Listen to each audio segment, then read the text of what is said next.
ብሎ ሰላም ስለ ዳጣ ጠይቃት ታውቃለች? አዎ ብዙ ጊዜ ትጠይቀኛለች። ምን እያለች?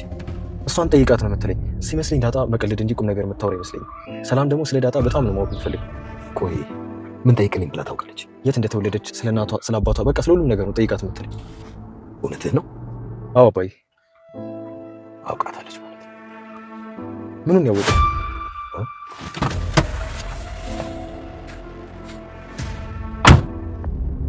እንደማትናገር መጀመሪያ ቃል ግባልኝ። ቃል እገባልሻለሁ። ለማን እንዴ? ባለፈውም እኮ መኘኝ አልኩሽ። እሺ የት ነው የተወለድሽው? የተወለድኩት አዲስ አበባ ነው። ያደግኩትም አዲስ አበባ ነው። ታዲያ ለምንድን ነው ድሬዳዋ ነው ያደግኩት ያልሽ? ድሬዳዋ ካለው ከአባቴ ጓደኛ ካልተወለድሽ ታዲያ እዚህ ቤት እንዴት ልመጪ ቻልሽ? በቃ ጠይቀኛና በጣም ሙሉ መልስ እስከምሰጥህ ታገሰኝ። ምንድነው በጥያቄ ልታፈነዳኝ? የምትወሪው ነገር ግን አውቀሽዋል። በጣም ከባድ ነገር እኮ። እኔ ጋር ከባድ የሚባል ነገር የለም። አንተ እኔ ከበደ ስትሰማው ነው አይደል? እኔ ደግሞ እያንዳንዷን ደቂቃ ኑሬያታለሁ። እሺ አዲስ አበባ ከተወለድሽ እናትና አባትሽ የት ነው ያሉት? እኔ ብዙ ጊዜ አልቅሻለሁ። እናቴን ባስታወስኩ ቁጥር ሁሌ እንዳለቀስኩ ነው። ምናልባት እናቴ እኔን በመፈለግ ላይ ትሆናለች። ምናልባት እኮ እናቴ የኔ እርዳታ የሚያስፈልጋት ቦታ ትሆናለች እኮ። ምናልባትም ደግሞ እናትሽ ሀብታምና ወይ ደግሞ የተከበረች ሴት እንድትሆን ትችላለች። በፍጹም ሊሆን አይችልም። ምክንያቱም አንድ ልጇ የጠፋችባትና በምንም ሁኔታ ስኬታማ አትሆንም። እና ለምንድን ነው ያለቀፍሽኝ? አንቺ ባለጌ ልጅ ስለሆንሽ ማንም አወራሽ። ሁላችሁ ፊታችሁን አዙራችሁብኛል። ናታን ዳጣን ቅፍ አድርጓት። ምን?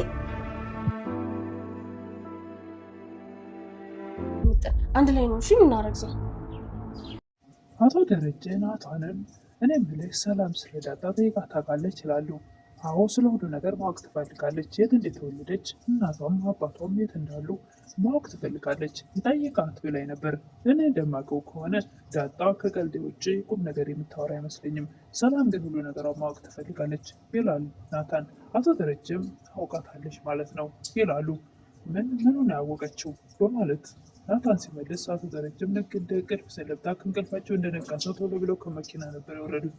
ሰላም ተነስተልኝ የተከበራቸው በመላው ዓለም ያላችሁ ኢትዮጵያውያን ተወዳጆች እግዚአብሔር ይመስገን ደህና ነኝ። ዳጣ ክፍል 33 አብረን እናያለን። ዳጣ አቤጌልን ደረጀን እኮ ለምኜ ነው እሺ ያለኝ ትላለች። ለእኔ ብሎ ኑሮ እሺ አይለኝም ነበር እኮ ምንም ነገር አያደርግም። አሁንም ቤቢ ትላለች ዳጣ። ማለት ነው አሁንም ማለት ትላለች አቤጌል። ያን ሁሉ ነገር አድርጌልሽ ከጎዳና ከጅቦችና ከሰው አውሬ አድኜሽ እንዴት አታመሰግኝም? ትላለች ዳጣ። ቢያንስ እንደው ለአንቺ ክፉ እንዳልሆንኩ እንኳን አታምኝም? ትላለች ዳጣ። አላምንም። ለምን ይህ እንዳደረግሽ እስካላወቅኩ ድረስ አንቺ በእኔ መታ ብትሆኝ ኑሮዬን አታደርጊውም? ትላለች ዳጣ። በፍጹም አላደርገውም። እንደውም እኔ በአንቺ ቦታ በሆን ኑሮ ደስ ነበር የሚለኝ። በጣም እህትሽም ሆን ትላለች።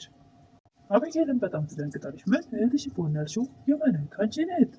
በጣም ለጊዜው አፏ ይያያዛል። የምትመልሰው መልስ ይጠፋባታል። ተደጋጋሚ መልሽልኝ፣ እኔ አንቺ እህት ነኝ ወይ? ትላለች አቤጌል። ተናገር እያለች በተደጋጋሚ አፋጣት ይዛታለች። ምን ልንገርሽ? ትላለች። ለምንድን ነው የማትተኝ? አንቺ ለምንድን ነው የምትከታተኝ? ትላለች አቤጌል። እናንቺ እህቴ ነሽ? ትላለች አቤጌል። እኔ እህትሽ አይደለሁም፣ ነገር ግን እህትሽ ብሆን ማለት እንደው ካለው ነገር አንጻር የሚሆነውን ነገር ሰው እኮ የግዴታ ስጋ ዘመድ መሆን አይጠበቅበትም። እህትሽ ብሆንስ ማለት እኮ እህትሽ ሆንኩ ማለት አይደለም። ትላለች ዳጣ። ኑሮ ምን ታደርጊ ነበር ማለት ነው እንጂ እህትሽ ሆንኩ ማለት አይደለም። ኧረ እባክሽ ልንገርሽ አይደል አባዬ እኮ ያለ ምክንያት ይህንን አያደርግም እንጂ ምክንያት የኛ ህይወት ሲበጠበጥ ዝም ሊል አይችልም። ነገር ባይኖር ኖሮማ ለአንቺ ሲል ደግሞ ከቤት አያስወጣኝም ነበር። ደግሞ አባዬ በወጣ ቁጥር አንቺን ብቻ ይዞሽ አይሄድም ነበር። በእናት አልነበርም እንደ የምትናደጅብኝ የነበረው? አሁን ደግሞ በደረጃ መጣች ትላለች ዳጣ። የሆነ ቀን በስህተት አባዬ ስትይ ሰምቼሻለሁ፣ የሆነ ነገር ባላችሁ ትላለች አቤጌል። ደረጀ ለምኛው ነው ወደ ቤት እንድትመለሽ ያደረጉሽ። አንቺ ግን ያን ሁሉ ነገር አድርጌልሽ ትንሽ እንኳን አትራሪም። አቶ ደረጀም ለቤተሰቡ ማንም ሰው አቤጌል ስትመጣ እንዳያናገራት፣ ለሰራችው ስህተት ራሷ ይቅርታ እስክትጠይቅ ድረስ ማንም ሰው እንዳያናገራት ሁላችሁም አኩርፉ በማለት መልእክት ያስተላልፋሉ። አመሻ አባቢ እኔ አላወራትም እሺ ትላለች። ማርቴ አንቺም ፖስተር በባት እሺ ይላሉ አቶ ደረጀ። የምታጠፋው ጥፋት እያለፍናት እኮ ነው እዚህ ደረጃ የደረሰችው። ናታንም ልክ ነህ አባዬ፣ ሰዎች ከጥፋታቸው የሚማሩትና የሚረዱት በእንደዚህ መልክ ሲሆን ነው። አቶ ደረጀም አንድ ህፃን ልጅ ውሃ በብርጭቆ ቢሰጡት ብርጭቆ አምልጦት ቢሰበር ብርጭቆውን ሳይሆን የሚያየው የወላጆቹን ፊት ይቆጡኛል ብሎ ነው የሚያየው። እዚህኛም ያደረግኩት ነገር ምንድን ነው? እንደተቀየምናት እንድታውቀው ያክል ሁላችንም ለጊዜው ኮስተር ማለት አለብን፣ ምንም ጥሩ ፊት የሚያሳይ ሰው እንዳይኖር ይላሉ አቶ ደረጀ። ማርታም በሰላም ትመለስ እንጂ ይህ ሁሉ ነገር ቀላል ነው ይላሉ። ይህን ጉዳይ ለሰላምም ንገሯት ይላል አቶ ደረጀ። ለእሱ አታስብ፣ ሲጀመር ከሰላም ጋር ብዙም አይቀራረቡም ትላለች ወይዘሮ ማርታ። ደግሞ ሰላምም አሁን ከታችኛው ክፍል ወደ ፎቅ መውጣት እያቃታት ነው። ዋማው እማዬ በጣም ደክሟታል፣ ቅድም እኔ ነኝ ደረጃውን ደግፌ ያወጣኋት ትላለች። ወይዘሮ ማርታም አይደል ሰራተኛ የግድ ያስፈልገናል፣ አሁን ሰላም መንቀሳቀስ አትችልም ይላሉ። አቶ ደረጀም እሱን ማታ እንነጋገርበታለን፣ ለማንኛውም ደህና ዋሉ፣ የተናገርኩትን ተግባራዊ አድርጉ በማለት ተነስተው ይሄዳሉ። አቤጌልም ወደ ቤት ስትመጣ ውሃን ብቻ ነበር ያገኘቻት። ልታናገራት ስትሞክር ምንድነው ልትመቼ ነው እንዴ ትላለች ውሃ። አልናፈኩሽም እንዴ ትላለች አቤጌል። ናፍቀሽኛል እና ታዲያ ለምን አታቅፊኝም? አላቅፍሽም ምን ትላለች አቤጌል። መጀመሪያ አንቺ ይቅርታ ጠይቂኝ እና ከዛ አቅፍሻለሁ። አቤጌል ውሃ የዋህ መሆኗን ስለምታውቅ ማነው እንደዛ በያለሽ ትላለች። የሆነ ነገር ልትናገር ፈለገች እና እንደውም ተይው ሳላስቡኑ ትላለች ውሃ። ዳጣም ለናታን አንዱ ሞቅ ያለው እጇን ይዞ ሲያናዘዛት ነው የደረስኩላት። እና ምን አለችሽ ይላል ናታን። ምንም አላለችኝም፣ እኔ የሄድኩት እንድታመሰግነኝ ሳይሆን የውጭን ሁኔታ ስለማውቀው ምን ሊገጥማት እንደሚችል ስለማውቅ ነው። እኔም ከምራንቺ ወንድ ነበር መሆን የነበረብሽ ይላል። ከሚያነብ ሰው የማይጠበቅ የተሳሳተ ንግግር ነው የተናገርከው ትላለች ዳጣ። ምን ማለት ነው ይላል ናታን። ሴትን ማነው ፈሪ ያደረጋት ትላለች ዳጣ። እኔ እኮ ፈሪ ናቸው አላልኩም ይላል ናታን። እና ፈሪ ናት ማለት እኮ በዚህ በጨለማ እሷ ተነስታ ትሄዳለች ማለት አይደለም ትላለች ዳጣ። ሴት ልጅ በጣም አዛኝ ናት፣ በዛው ልክ ደግሞ ስትጨክን በጣም ኃይለኛ ናት ትላለች ዳጣ። ሶስት ልክ ነሽ፣ ሀገር ያጠፋችው ወዲትም እንደዚሁ ቆርጣ ተነስታ ነው። በወሩ ያለ አቤጌል ትመጣለች። እንዴት ናችሁ ትላለች። ደህና ዋሉ ብላ ተነስታ ጥላ ትወጣለች ዳጣ። ምን ሆናችሁ ነው ግን ሁላችሁም ፊታችሁን አዞራችሁብኝ ትላለች አቤጌል። እንግዲህ ጥፋት ስላጠፋች ሊሆን ይችላል፣ እኔ ግን ፊቴን አላዞርኩም ይላል ናታን። እባክህ ተነጋግራችሁ አይደል እንደ ዘጋችሁኝ ትላለች አቤጌል። ኧረ እባክሽ እንደሱ አይደለም፣ ለማንኛውም ምን ያሁን ላነብ ስለሆነ ክፍሌ ለቀሽ ውጪ ይላል ናታን። አቤጌልም ከናታን ክፍል ወጥታ ውሃን ታገኛታለች። የት ሄዱ ትላለች።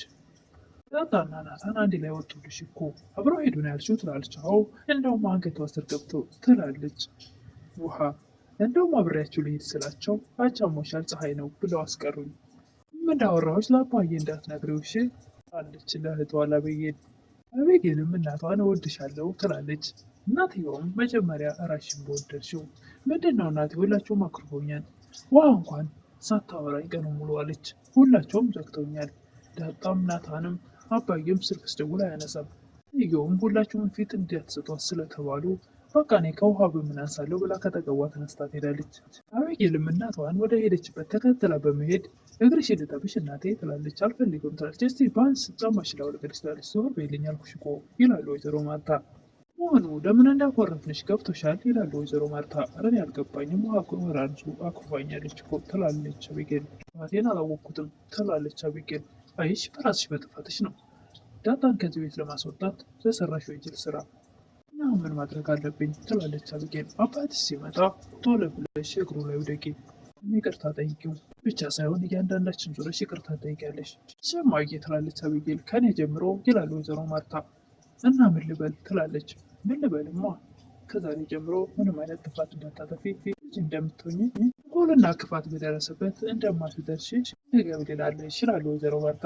እናቴ ቃል እገባልሻለሁ በማለት ጎንበስ ብላ ጉልበታቸውን ትስማለች። እናትም ቃልሽን ጠብቂ ይላሉ። እና ደግሞ ማዬ ዳጣ እኮ እህቴ ነች ምናምን ነገር እያለች ነው። ወይዘሮ ማርታም ፈገግ በማለት እና አግኝተሽ ነው እሷን የመሰለች ልጅ አንቺ እህትሽ ለእኔ ደግሞ ልጅ በሆነች ምንኛ ደስ ባለኝ ይላሉ ወይዘሮ ማርታ። ስራ ፈተነሽ በማለት እሷን ቦታ ትሄዳለች። አቤጌልም እናቷ እንዳዘዘቻት አባቷ ሲመጣ ቶሎ ብላ እግራቸው ስር ትወርቃለች።